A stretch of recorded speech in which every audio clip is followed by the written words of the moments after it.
Good morning, everyone. This is just a brief video in response to a commentary from the radio program of Michael Savage that I heard yesterday on my ride home from work. And he was briefly discussing the Ukrainian crisis and comparing it now to say that as America basically at this point looks like we want to start to check Russian encroachment into Ukraine. The Crimean crisis has subsided, and that's kind of over and done with. But now, as Putin looks like he's going to continue to push his influence into Ukraine, the United States looks like it's going to countercheck this move by literally we're sending troops in to former Soviet republics such as Estonia and things of that nature, and I believe they're sending paratroopers, if I'm not mistaken, into Ukraine as well, in an effort to kind of stave off this growing Russian encroachment into Ukraine. Listen, I was all in favor of not doing anything remotely militarily against Putin and Russia for Ukraine, rather for Crimea, because that was a little bit of a different situation. Crimea, despite a lot of claptrap in the media and in the press and by so-called history experts, they got it totally wrong. Crimea belonged and always belonged to Russia. The people there are overwhelmingly Russian, speak Russian. Okay, so like I said, Crimea, that's one thing. But Ukraine is different. Ukraine has never been historically Russian. As a matter of fact, the Ukrainian people can't stand Russia. They've been brutalized by the Russian Empire, be it under the czars or under the Soviet premiers forever, for centuries. And the way Michael Savage the way he was speaking about it on the radio yesterday it seems to me he's adamantly opposed about staving off any kind of Russian aggression into Ukraine. So the way he was posing his argument was that, how would we as the United States like it if Russia put troops on the border of Mexico? Obviously we wouldn't like that. But this is not the same thing. I have to disagree with Dr. Savage, who I have a lot of respect for, but he's sugarcoating a very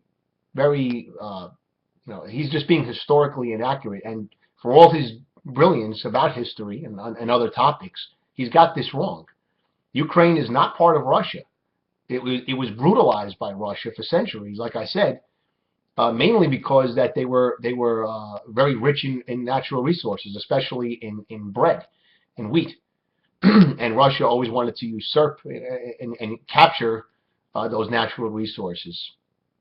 And what's happening here is that the Ukrainian people overthrew a pro-Russian despot, and they want to move closer to the West. They want to move closer in an alliance with the West. And the way I look at it like this is, Putin was given a pass by Obama early in Obama's presidency. Now, there was a deal in place originally between the United States government and the government of the Czech Republic and Poland to put missiles that would have served to protect the peoples of Poland and the Czech Republic from both Iranian and Russian aggression. And Obama stabbed these people in the heart. He turned his back on an important geopolitical alliance between the peoples of the Czech Republic, who are pro-Western, and of course the people of Poland, who are a great ally of ours. And he stabbed them in the back. He refused to follow through, and he gave Putin a pass. Putin was breathing easy, because in Putin's mind, why would he want American missiles moving ever closer to his homeland? So you know what? You can't have your cake and eat it too. Obama gave you a pass already. He let you off easy. He wounded our own allies. He wounded our own friends in the process by reneging on that deal of putting missiles in the Czech Republic and in Poland. And now Putin is looking out for his own self-interest. Well, isn't that nice? We gave him a favor, which we shouldn't have done, but we did it anyway.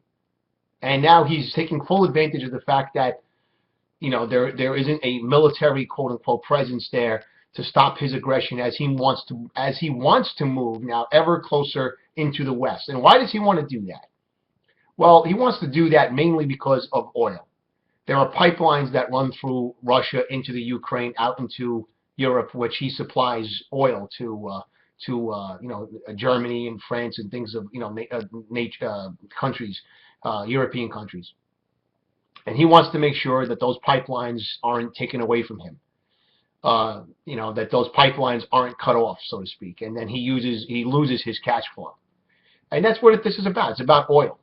Okay, so let's not sugarcoat it. Let's not say it's about thinking up these hypothetical scenarios in which Russia's putting troops in Mexico and things of that nature, and call it for what it is. This is now becoming Russian aggression. It's Russian movement westward to protect their pipelines and also to protect their homeland from an encroachment of the West. For instance, if Ukraine joins the European Union, that's an encroachment of the West moving eastward. But if the people of Ukraine, who overthrew their despotic president, whose name I can't recall, but it's not important. We all know what happened. The government was overthrown. They put a pro-Western people took charge, however you want to call that, in the uprising. And if the people, if this is what they want, if they want to sign a treaty with the European Union, okay, if they want to move closer in an alliance with the United States and the Western powers, that is their choice. It's not being forced down their throat. If Putin doesn't like it, it's just too tough. It's just too bad for him.